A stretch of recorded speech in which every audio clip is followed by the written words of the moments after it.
고린도후서 3장 12절에서 18절 말씀.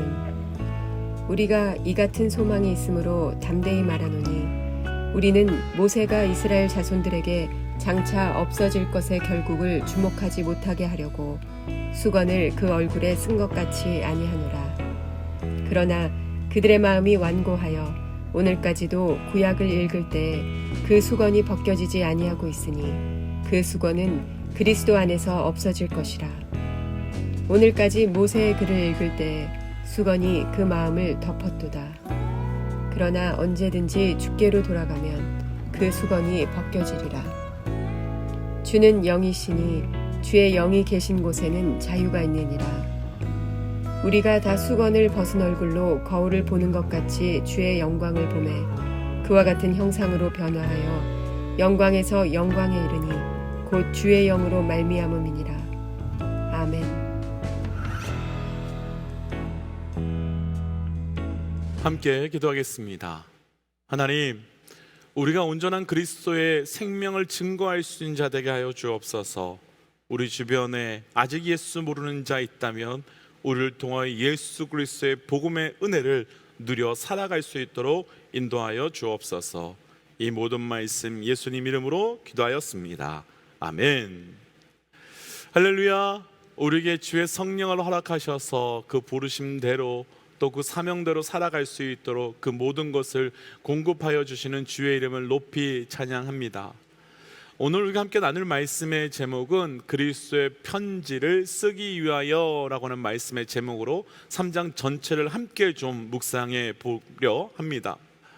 먼저 오늘 말씀은 우리가 제대로 묵상하기 위해서는 그리스도의 편지가 무엇을 의미하는지, 또한 그리스도의 편지를 쓴다는 것이 과연 어떤 뜻인지를 우리가 먼저 묵상하고 또 분별할 수 있는 것이 굉장히 중요할 것 같습니다. 먼저 오늘 본문의 3장 1절 말씀을 보면 바울이 추천서에 대한 이야기를 합니다. 뜬금없이 왜 이 추천서에 대한 이야기를 바울이 할까?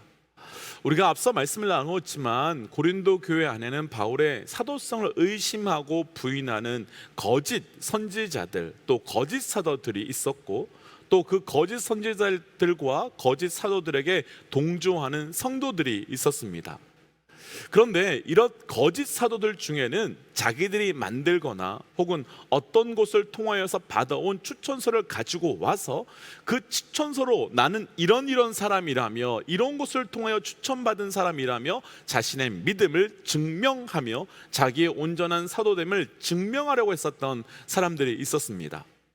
그에 반해서 바울은 그런 추천서는 없었고, 그래서 거짓 사도들은 바울이 그런 추천서가 없기에 거짓 사도임이 분명하다고 말하고 다녔던 것입니다. 이에 바울은 내게는 그 추천서가 없으며 또 그런 추천서를 내게 받을 필요가 있겠느냐라고 말하면서 너희가 나의 그리스도의 편지라고 2절에서 말하고 있는 겁니다. 그러니까 추천서로 자신을 증명하려고 하는 거짓 사도들에게 바울은 너희가 우리의 그리스도의 편지라고 말하면서 추천서 대신에 그리스도의 편지로 나를 증명하려고 하고 있었던 겁니다. 그럼 바울이 말한 그리스도의 편지라고 하는 것은 과연 무엇일까요? 여기서 말한 그리스도의 편지는 고린도 교회의 성도를 뜻합니다. 그러니까 바울을 통해서 복음이 그 안에 들어가고 복음으로 그 삶에 십자가가 새겨지고 그 삶에서 그리스도가 드러나며 그리스도가 보여지고, 그래서 그 삶이 그리스도로만 설명되어지는 고린도 교회의 온전한 성도들을 뜻하는 겁니다. 그럼 바울이 우리가 그리스도의 편지를 쓴다고 표현했던 것은 또 어떤 의미겠습니까? 쉽게 표현하면 복음을 전하는 것이며, 예수를 알지 못하고 예수를 믿지 못한 자들에게 그 복음을 전해서 구원을 얻도록 했던 사건을 말하는 겁니다. 그럼 여기까지 한 내용을 아주 간단하게 정리해 보면 이런 겁니다. 남들이 추천하는 추천서로 자신의 존재를 증명하려고 하는 거짓 사도들에게 내가 전한 복음으로 그리스도의 편지가 된 사람들로 나를 증명하려고 바울은 하고 있었던 겁니다. 그러니까 바울은 남들이 추천해주는 경력으로 나를 증명하려고 했던 것이 아니라 생명의 흔적으로 나의 삶을 설명하고 있었던 겁니다.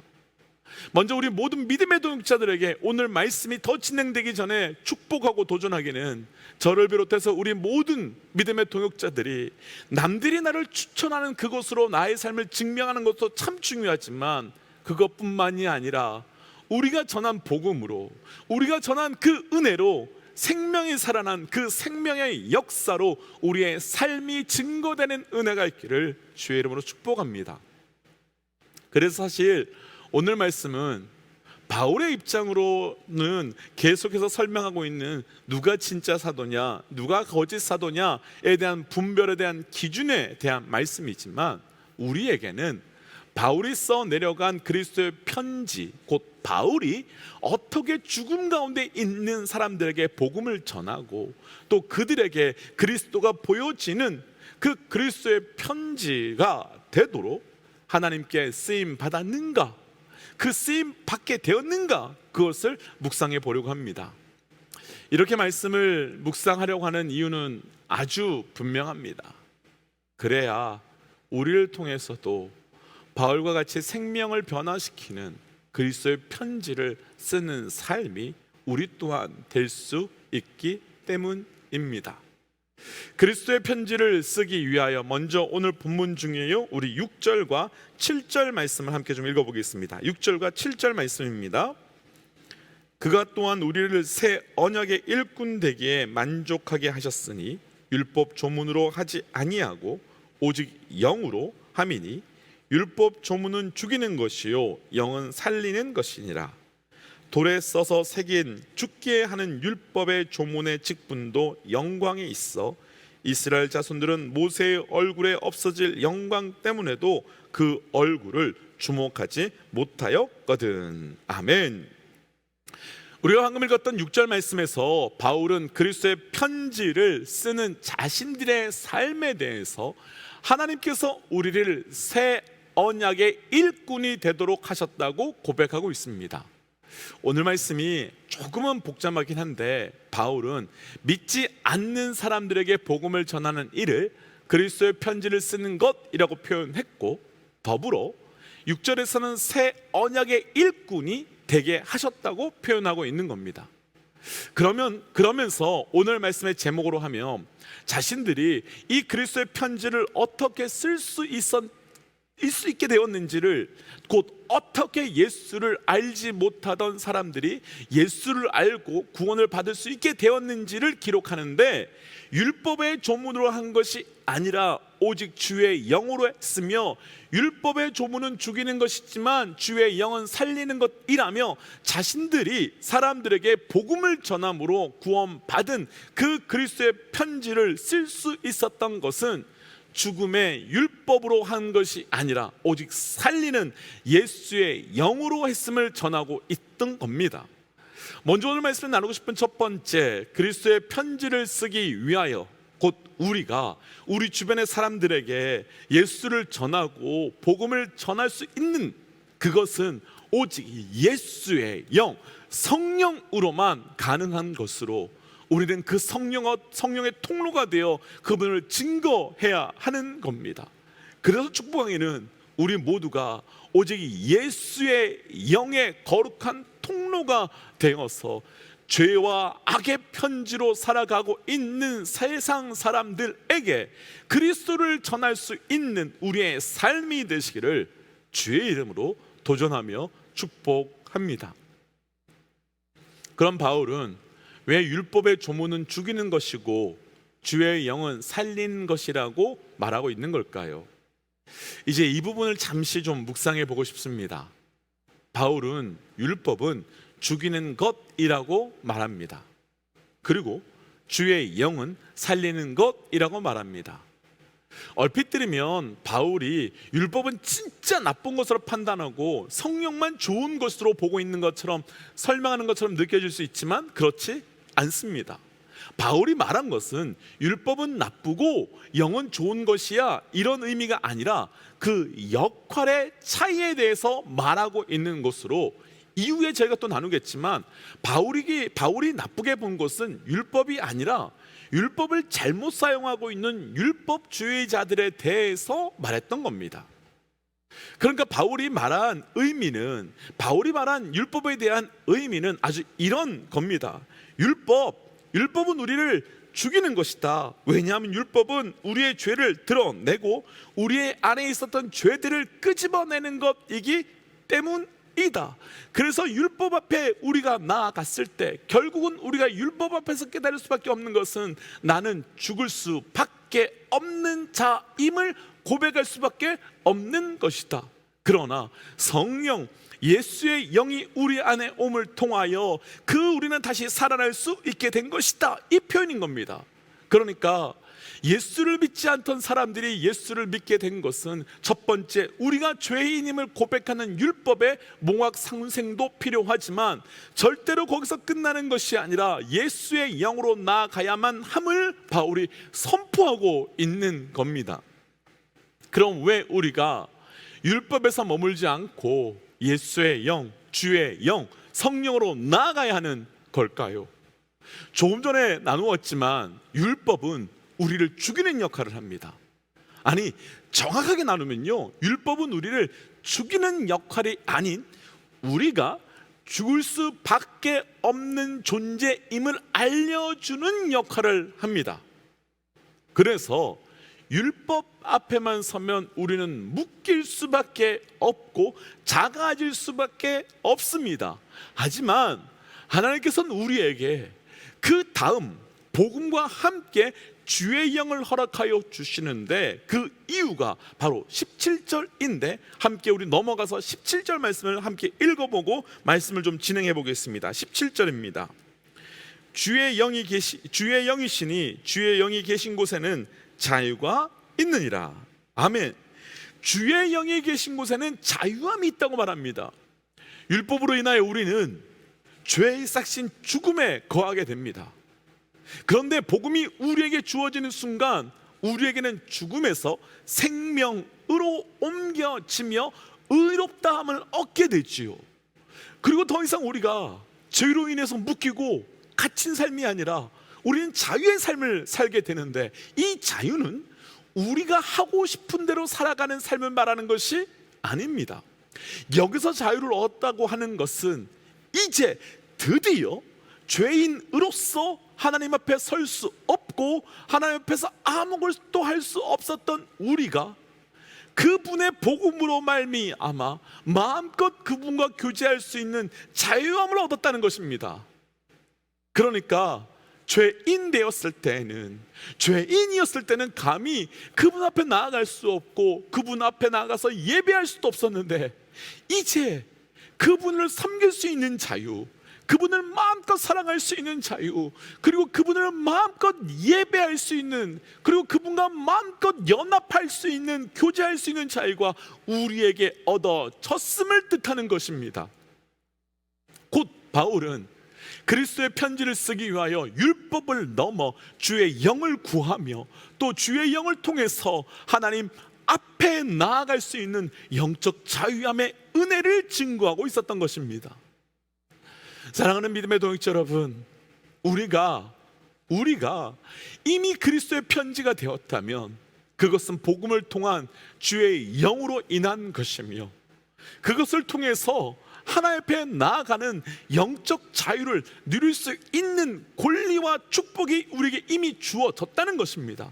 반면 우리 주변에 복음을 증거함으로써 그리스도의 편지로서 내려가야 할 사람들이 있다면 간절히 그들에게 오직 주의 영이 충만하게 임하여 그 자유가 회복되도록 우리는 기도해야 하는 겁니다. 두 번째, 그리스도의 편지를 쓰기 위하여, 우리 오늘 본문인데요, 좀 내려가서 13절 말씀 함께 좀 읽어보겠습니다. 13절 말씀입니다. 우리는 모세가 이스라엘 자손들에게 장차 없어질 것의 결국을 주목하지 못하게 하려고 수건을 그 얼굴에 쓴 것 같이 아니하노라. 아멘.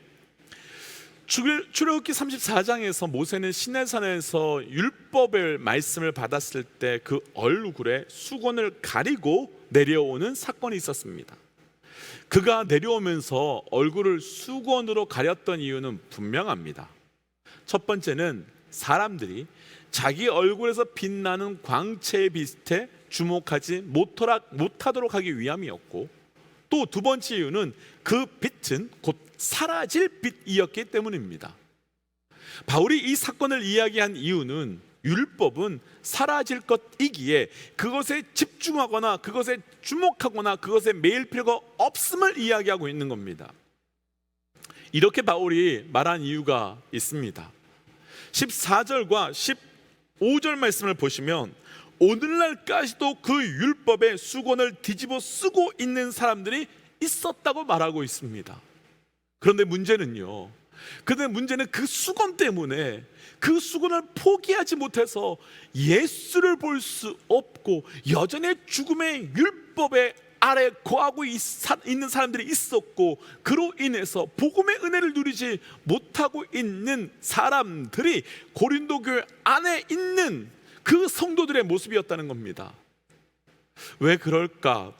왜 무엇이 문제였을까? 15절에서는 그 이유에 대해서 수건이 마음을 덮었기 때문이다 라고 설명하고 있습니다. 그리고 16절에서는 그렇지만 언제든 주께로 돌아가면 그 수건은 벗겨질 것이라고 또 말하고 있습니다. 그럼 그리스도의 편지를 쓰기 위해 우리가 해야 될 것은 무엇이겠습니까? 오늘 말씀에서는 그 수건이 율법을 의미하지만 우리 삶에서는 그 어떤 수건으로 우리의 마음이 덮여 있는지, 그 마음이 무엇으로 덮여 있지는 않은지 우리는 우리의 마음을 잘 지켜야 합니다. 그리고 16절 말씀처럼 우리의 마음을 반드시 주께로만 돌이켜 나아가야만 하는 겁니다. 그럼 그리스도의 편지를 쓰기 위한 두 번째, 잠언의 말씀, 무릇 지킬 만한 것보다 내 마음을 지키라 하신 그 말씀처럼 우리의 마음을 온전히 지켜야 하는 겁니다. 이 부분을 가지고 우리가 두 가지 측면으로 우리의 삶에 적용해 보고 싶습니다. 첫 번째는 우리 주변에 복음으로 세워져야 하는 분들이 계시다면 먼저 그분들의 심령이 다른 것으로 덮여 있지 않도록, 그리고 오직 복음의 말씀으로, 성령의 말씀을 그 덮여져 있는 것 때문에 거부하지 않도록 우린 중보해야 됩니다. 그리고 두 번째는 하나님의 은혜의 사건이 우리에게 있을 때 그 은혜의 사건을 내가 거부하거나 외면하지 않기 위하여 우리는 우리의 마음이 다른 그 무엇으로 덮여 있지 않도록 하기 위하여 우리의 심령에 잘못된 것으로 덮여 있다면 그것이 거두어져 가고 그것을 발견할 수 있는 은혜, 그 영적 은혜를 구하며 나아가야 하는 겁니다. 사랑하는 믿음의 동역자 여러분, 그를 살리기 위해 그의 심령을 위해 기도해 주십시오. 그를 살리기 위해 그의 마음에 다른 것으로 덮여지지 않도록 기도해 주십시오. 그리고 우리 자신이 그 은혜 가운데 거하도록 우리의 심령에 오직 성령 외에는 그 어떤 것으로도 덮이지 않도록 우리의 마음을 완전히 주께 맡기며 나아가셔야 합니다. 그래서 오늘 말씀을 따라서 우리 이렇게 기도하고 싶습니다. 하나님, 우리의 삶에 그리스도의 편지가 되게 하여 주실 뿐만 아니라 우리가 다른 사람의 삶에도 그리스도의 편지를 쓰는 자 되게 하여 주옵소서. 그를 위하여 우리에게 성령의 충만함을 더하여 주시옵고, 우리의 마음을 덮고 있거나 또한 그들의 마음을 덮고 있는 세상에 그 어떤 수건이 있다면 그 수건이 완전히 걷히게 하여 주옵소서. 우리 함께 시간 말씀 기억하며 기도하며 나아가겠습니다. 함께 기도할까요? 주신 말씀을 기억합니다. 하나님 예수 그리스도의 편지를 써내려가는 자들을 봅니다. 하나님 그러나 예수 그리스도의 써내려가는 우리 예수님을 써내려갈 것이 아니라 천지의 성령을 써내려갈 수 있도록 인도하여 주옵소서. 하나님뿐만 아니라 우리의 마음 덮여 있는 그 무엇이 있다면 완전히 그 무엇을 깨뜨리고 무너뜨려서 철저히 예수의 영으로 덮일 수 있도록 인도하여 주옵소서. 하나님, 우리가 예수 그리스도의 편지를 써 내려갈 수 있는 자 되게 하여 주옵소서. 우리 주변에 복음을 알지 못하고 구원받지 못한 자들의 심령에 말씀이 새겨져 그 말씀으로 드러나며 살아갈 수 있는 예수 그리스도의 편지로 우리를 통하여 세워지는 은혜가 하나님 우리 가정에, 우리 직장에, 또 우리 삶의 주변에 있을 수 있도록 은혜 더하여 주옵소서.